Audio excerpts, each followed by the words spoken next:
Says Viyogi, choose your words with care.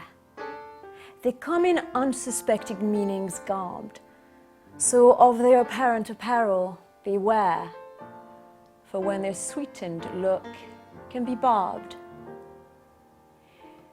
An inadvertent inflexion, change of tone, or an unintended stress, careless pause, can deadly misunderstandings cause.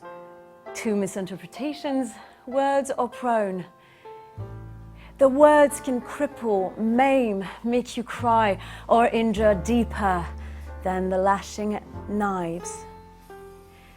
Or with sweet nothings, make you sweetly sigh, with light euphoric breathing all your lives. So keep their consequences in your mind. They can be cruel, also can be kind.